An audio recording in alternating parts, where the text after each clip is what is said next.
Hi my beautiful people. Welcome back to my YouTube channel. It's a pleasure having you here today. I'm so honored that you stopped by to watch my videos. Thank you so much, guys. Now, if you've not subscribed, if you're new to this channel, you're so much welcome. But please, could you kindly subscribe to my channel, please? Could you like, share this video with someone that might need it? Of course, we know this information is going to help someone, and I'm hoping that person and that someone is you. So guys, today I want to talk about planning to study in Australia in 2023. Imagine, we are already in December. We just started this year the other day, and we are already in December.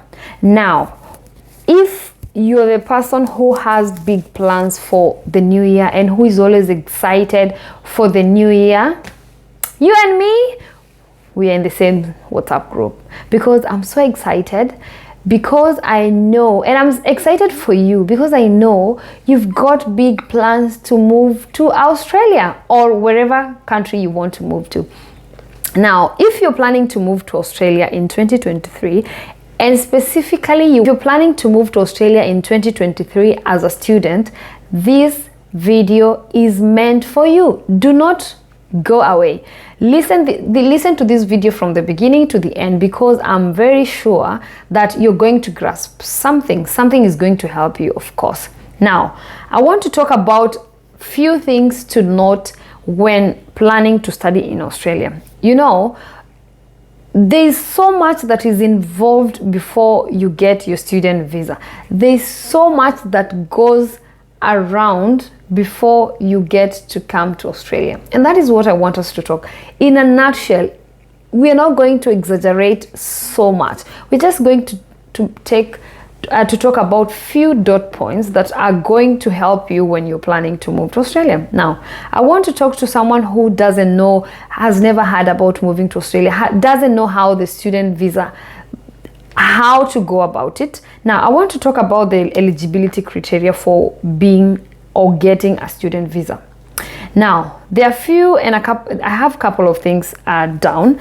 Now, number one, if you're planning to move to Australia, basically the requirements look almost the same, but then slightly they differ from school to school, from state to state, depending on the school you're going to study, depending on the course you're going to study.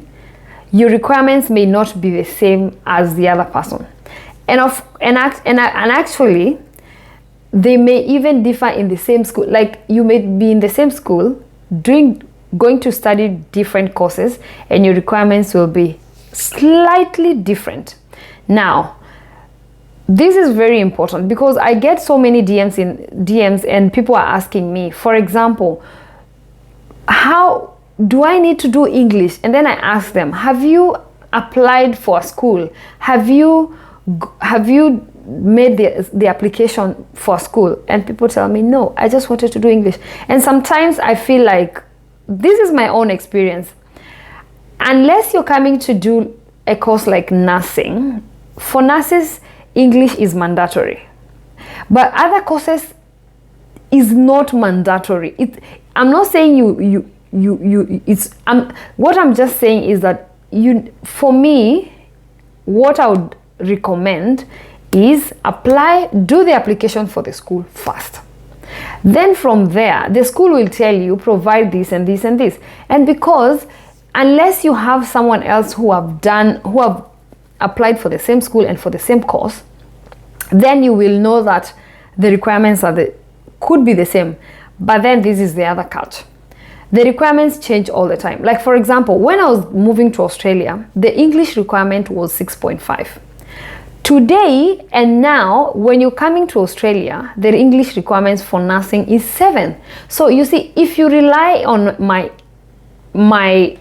information, and if you rely on what they asked me, if you ask me, how did you move to Australia, how much English did they require, I'll tell you they required 6.5. If you go ahead and do English and provide 6.5, they are not going to accept you. So you need to go to the applications first. That is my own recommendation. I don't know. Let me know in the comment section if you've moved to Australia or maybe to another country that has almost the same requirements, and let me know what you recommend. For me, I would recommend make the applications for the school first. Then the school will tell you what they want. They'll give you they'll give you conditional offer. So the conditional offer will have conditions. So the conditions will tell you what you need to provide before you go ahead with the application, because the application is a process. It's not just it takes time. It's a process. You have to from one step to another, and you cannot go to the second step if you've not completed the first step. Now, as I've said, I would say make the applications first. Now, I've said too much without even saying my first point. My first point was this: the eligibility criteria for most schools in Australia is you have to provide English proficiency. The English proficiency is not every country is required. Not all the people or all the nationalities need to provide English proficiency. But I know mostly all the African countries, we need to provide English proficiency just to show that we can communicate, we can speak in English, write, read, and listen. So the English requirement is not for all the nationalities, and it's not for everyone who wants to come to Australia. If you're coming from different countries like America, UK, England, from the countries that they speak English or English is their first language, obviously you'll not be required to provide English. But because Africa, English is not our first language, we have to provide the English proficiency just to show the Australians that we can speak, we can communicate appropriately in English. Because again, the schools are taught in English, so we have to be able to understand the teachers or the lecturers. We have to be able to communicate. That is basically why they are asking us for the English. Majority of the people that actually follow me, or majority of the people I've interacted, they only know IELTS. IELTS is very popular. It is popular. Now, when I was in Africa, I did IELTS because that is what everyone knew. But then sometimes it is not so easy. And I'm not saying it's hard, but then so many people struggle with IELTS and they do not know there are other forms of English proficiencies that they can do. There's PTE, there's TOEFL, there's OET. All of these English proficiencies can be accepted. But then this is the thing. When you get your offer letter, it will say IELTS 6.5 or equivalent of in other English tests. So I'm going to pin an offer letter. I'm going to just show you an offer letter where it will say, where I'll show you where you need to read. Because when you get your offer letter, just read through it. I just realized that we don't read, me myself included. I never read, especially when you're using an agent. You expect the agent to read everything for you. They will not. They are dealing with thousands of people.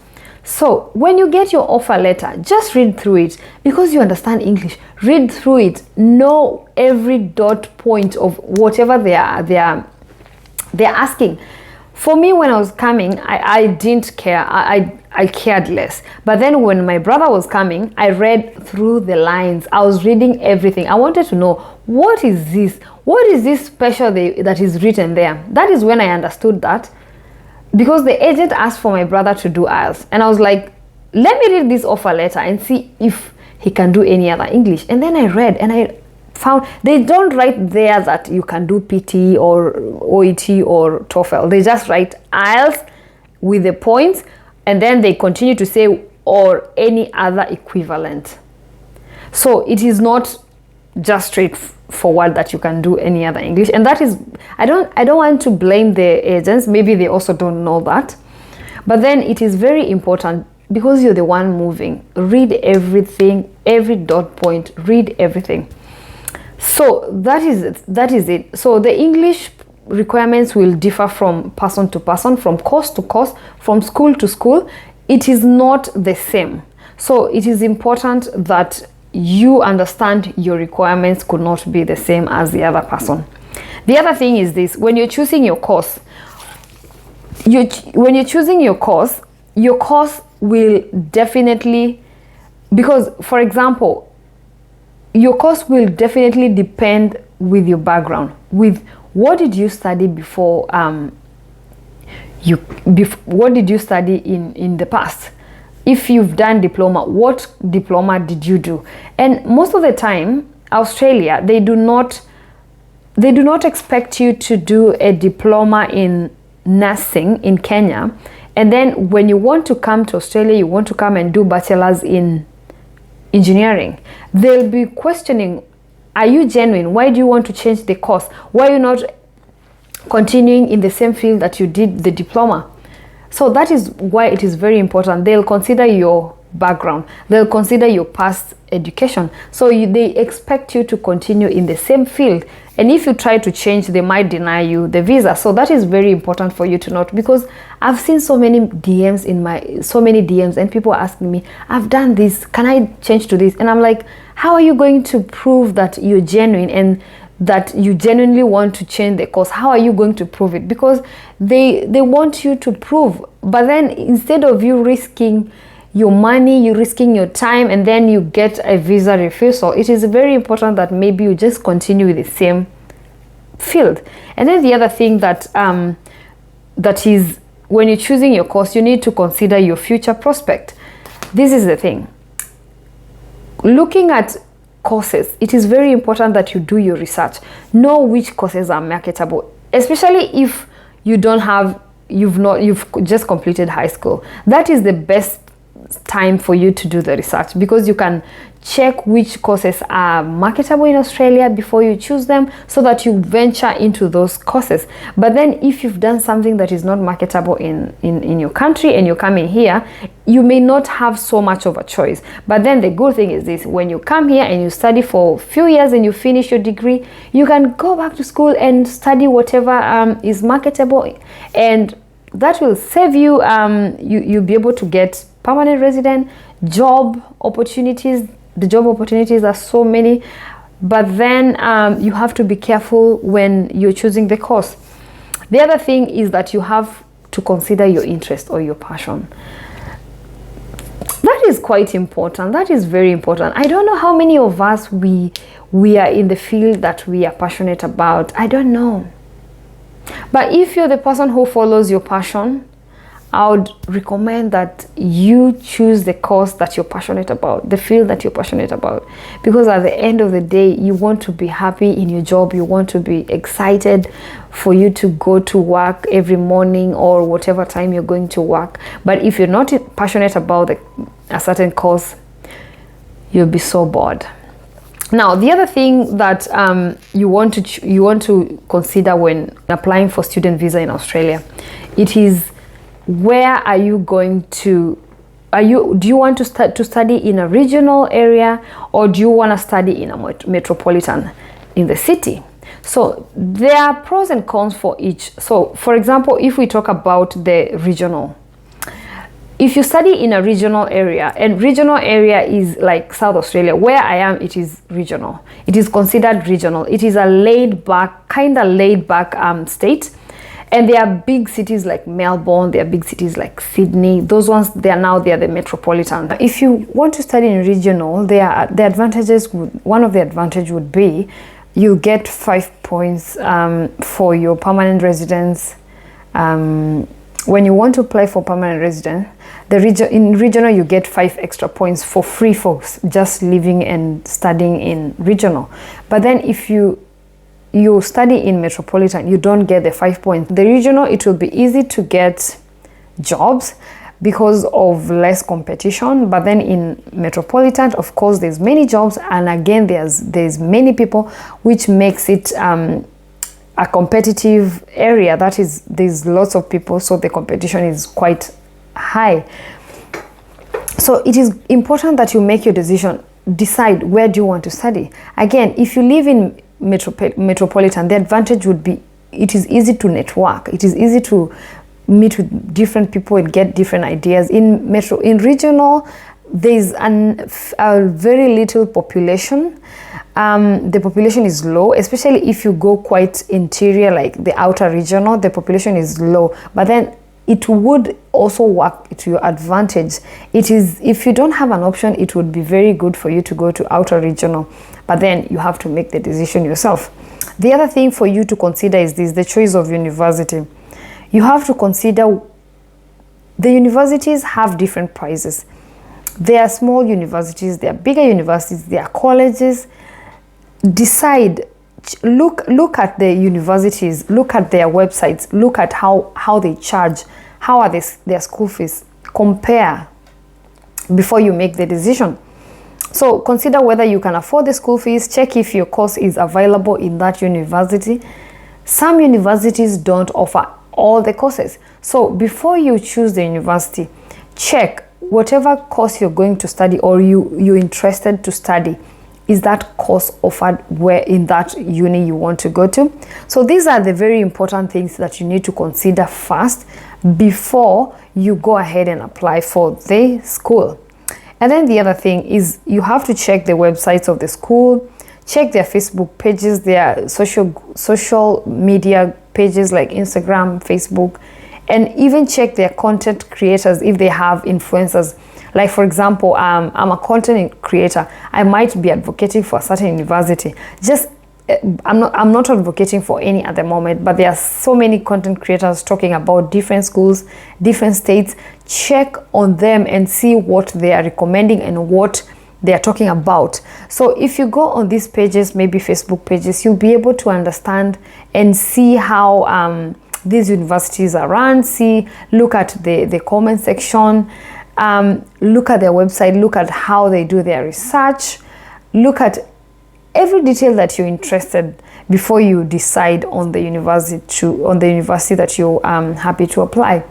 And then the other cool thing I need to share here is that if you're coming to Australia as a student and you don't have a place to stay, you don't have any accommodation, I've got a plug for you. The plug I have for you is called Amber Student Accommodation. Amber is a company that is known worldwide. They have student accommodations across over 200 cities in the world. They have accommodations in UK, in England, in Australia, in Canada, United States of America. And the only thing you need to do is this. Go down in my description box. I'll leave a link there. Click on the link. It is very easy for you to look for the accommodation. You just need to put the school, the university that you're going to, or maybe put a suburb if you know. But then most of the time you will not know the suburb or the city. So you just put the name of university, and all the accommodations around your school will come up, and you'll be able to select the accommodation that you need. The Amber accommodation, the Amber student accommodation, they are here to support you. They have prices from low budget houses to high budget student accommodation. So it is your choice. If you want high-end accommodation or apartment, they've got you covered. If you need a low, which is affordable, they have that for you. And the cool thing is this: they'll have all the amenities. You'll have washing machines, you'll have laundry and washing machines, spacious kitchens, you'll have cinemas, game rooms, and there's security is guaranteed. There's 24/7 security security cameras, and some of the apartments will even have like security guards. So the security is guaranteed. They care for you. The other cool thing is this: their staff, they work 24/7. They're always there to support you. If you live in a different time zone from maybe Australia, from UK, from whatever part of the world you're coming from, they will be able to assist you 24/7 because they work 24/7 around the clock. There's someone always there to answer your questions. There's always someone there to take you and offer you personalized care and personal, and they are very personal. They offer personal and personalized support. So just click on my it will be very easy for you to go through my link, and I'll be able to even see when you make the application or when you book. So do not stress about accommodation. Do not stress yourself. Just get yourself this accommodation, and it is going to be so good for you. Now this video will end here. Thank you so much guys for watching. Thank you so much guys for supporting my channel. You've been so loyal, and I'm so honored. I'm so happy that you guys have chosen to be my family, and I'm so excited, and I can't wait to see where all this is going. We are going far. So thank you so much. Remember to subscribe guys if you've not subscribed. Remember to support your girl here, grow this channel, because we are taking it international. Thank you so much guys. Let me know what you think about this video on the comment section. Let me know what other topics you'd like me to cover. If you have any other questions, or you have any other topics, I've got so many topics lined up for you guys, but still I need you to give me more work, give me more questions, so that I can continue researching for you. I'm here to research for you everything that you need to know, especially regarding moving to Australia, fashion, and whatever else you want to know about Australia. So guys, thank you. Bye.